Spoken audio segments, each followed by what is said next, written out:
Oui, je suis géologue Patrick Rouvalet de la province de l'Ituri, le responsable de l'organisation des géologues du Congo pour la province de l'Ituri. Nous dirigeons cette structure dans la province de l'Ituri. J'aimerais parler un peu par rapport au tremblement de terre qui s'observe à répétition dans la province de l'Ituri actuellement. Il s'observe pendant un bon moment de répétition des tremblements de terre. Ce tremblement de terre est ressenti presque partout dans la province de l'Ituri. Heureusement, jusqu'à présent, ça dégâts. Alors nous espérons sur l'échelle de Richter, la magnitude ne peut pas dépasser 3 degrés.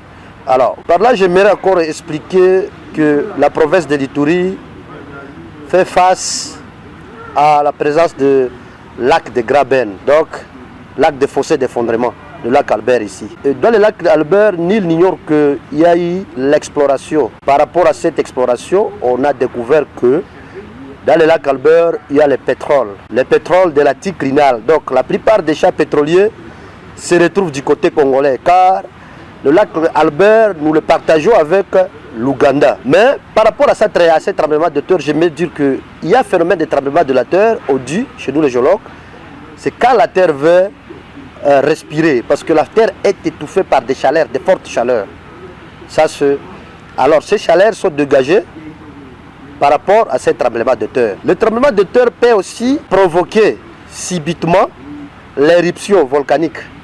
Et avec le pétrole et le lac Albert, nous craignons maintenant pour la sécurité de la population à la rive du lac Albert. Parce que s'il y a fuite de gaz toxiques, ces gaz toxiques peuvent attaquer la population et les vies aquatiques dans le lac Albert.